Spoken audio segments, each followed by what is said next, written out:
Rolling and have a go. Oh, you're ready? Ready. Okay, sorry. Into the camera lens? I forget now. Let me think about what I can say.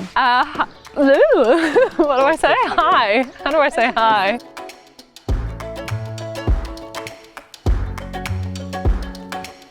Stop! The first thing we need to talk about is, are you Auckland Zoo ready? I'm here at Orana Park today, where the orangutans have been living alongside the gorillas for the last 26 months, and it's the day that we get to bring our orangutans home. Charlie, we're going home. So happy. These are happy tears. 2 days ago, the Simings went out into their habitat, and this morning we're about to put the orangutans out into their habitat. You superstar. You're so clever. Oh, look at them. This is everything that I've worked for, and it's very emotional. So tonight we're going down to the port to welcome our new giraffe. So the giraffe we are getting today is Billy. He is 13 months old. So it's a lot of logistics involved in a transport like this. Traveling with Billy, we have 2 zookeepers and a vet to be able to provide him with a good level of care. Welcome to Auckland, man! It's fantastic to see Billy coming out and look quite confident, and he's just quite relaxed at the minute. And Rakia's definitely taken it upon herself to be with Billy, kind of mother him a little bit, make sure he's getting on okay and showing him the ropes.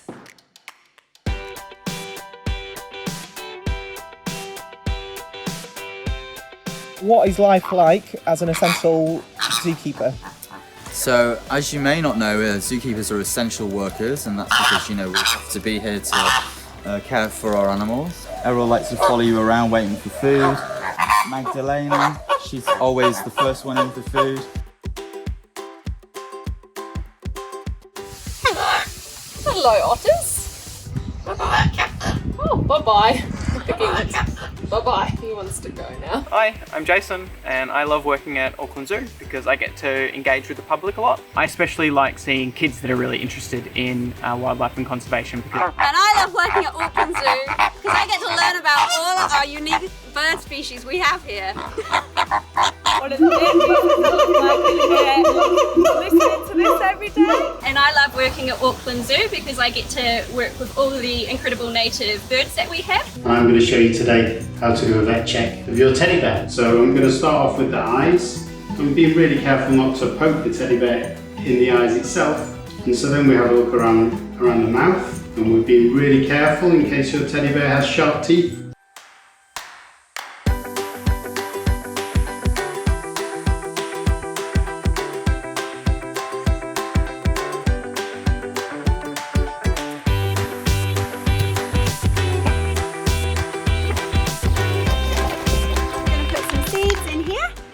Come from the parrot's usual diet. Hello, Harold. I hope you're staying healthy and safe in your bubbles, and we really hope to see you here back at the zoo with us very, very soon. We're here today in Te Wānui in the forest aviary, and I'm going to introduce you to some of the species that live here. The kākāriki that we have in the forest aviary have been part of a breed for release program in the past, and that means that all of the offspring that is produced here in this aviary are actually reintroduced to the wild. We're in the lion habitat this morning, and we're going to put out some behavioural enrichment for them. So I'm just going to put some rhino dung out for them. Here I've got some cannon bone halves that I cut in half so that I'd have more things to hide around, get lions up and active and doing things. They're naturally quite sedentary animals, so they sleep for around 18 to 20 hours a day. Today we're going to be doing some behavioural enrichment for our meerkat mob by building some sandcastles and burying some tunnels. So far they're doing pretty good. So behavioural enrichment is a really important thing for our animals in our care at the zoo because it allows them to use their natural adaptations, things like digging and foraging throughout the day like they would in the wild. So we're just hanging out some of our browse nets for these guys. Because they're so good at eating and they're always eating, hanging it up high gets them as though they're eating an upper canopy, as they would be out there in the wild. Play is really important in terms of establishing relationships between keepers and elephants, but also the elephants themselves. It's World Giraffe Day, and we're going to show you how we look after our giraffe here at Auckland Zoo and out in the wild. And so we give them vegetables. We also give them pellet and lucerne, and that just keeps them nice and healthy. So the main way we tell them apart is with their ossicones, which are the horn-like structures on their heads. Hers sort of form a bit of a U shape. Billy at the back there, he's still quite young, so his is still very obvious, and he's got nice black tips on the end of those. Got some really exciting news. We have recently had golden lion tamarin babies born, some twins. We've got a male and a female, and they're both doing really, really well. We supplement feeding them every 2 hours. It's a lot of work, but it's incredibly rewarding. God. You go. He's here. You go. Good boy. This is how I imagine parents of twin toddlers to be 100% of the time. Not a lot of places can say that they've hand-reared golden lion tamarin successfully. We are now able to contribute to the international pool of knowledge and experience for this particular species.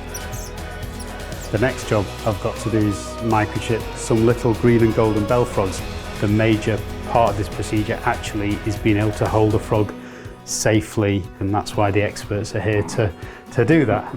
It's only been done in one species of aquatic frog in Europe, so it's the first time being trialled in New Zealand. We've never anaesthetised an eel before, so normally they're very wriggly, they're very hard to get hold of or get close to and have a look at.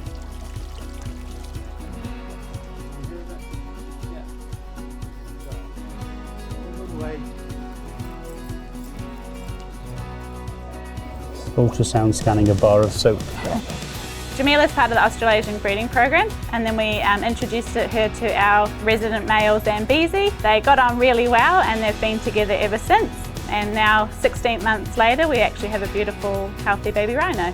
We haven't had a rhino calf in 20 years, so the giraffe have taken notice that there's something new, so it's pretty exciting for everybody who may have never seen a rhino calf before.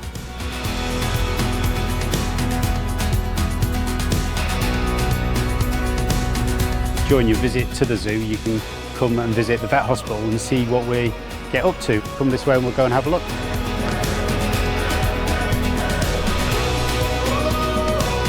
This is our female serval, Shani, who's having a root canal. This is her 2 lower canines, and so this is the healthy one, and you can quite obviously see the filling there.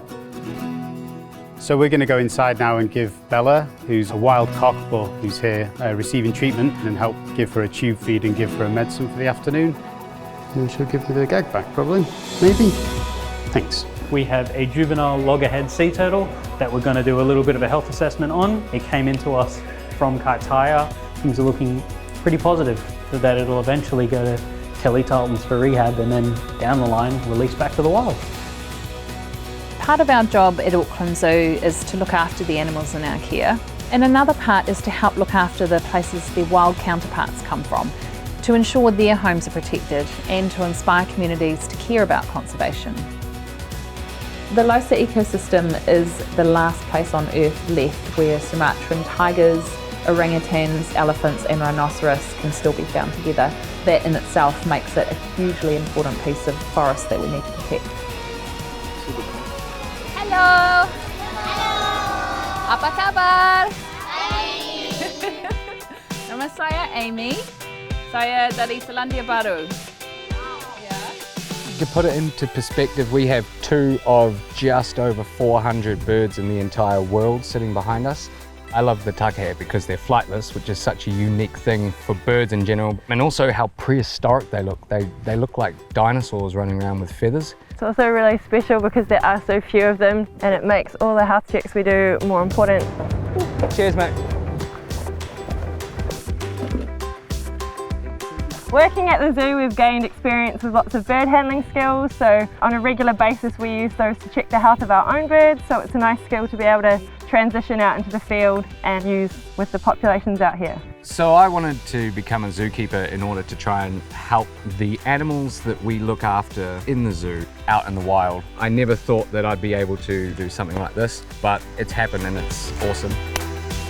We take ourselves outside of the zoo and we come to the schools, and we also take them out into nature. It's really important that we reach out to these people and engage them and show them what conservation's really about. I'm really excited to see the influence in what young people will continue to do. It's just exciting time to be young. We hope our flying displays will connect our visitors with wildlife. It will give them the opportunity to be the rainforest or to be the trees that the birds fly through. No mai, haere mai. Hi everyone, welcome to Auckland Zoo. You guys have an important role to play today, so you are our forest canopy, all right? So our birds are going to be flying pretty close to you. They are going to be flying over your heads. Some of them are going to be weaving between your heads. My name's Boston and my favourite part was when we saw Jack and he flew right over my head. Like, it felt all soft and like my pillow. It's always more personal when you see them up close. You get a bit of respect for them, a bit of awe and sort of an affection for them. You start to care, don't you? And that's what I love that the Auckland Zoo does, is that you get to connect with the animals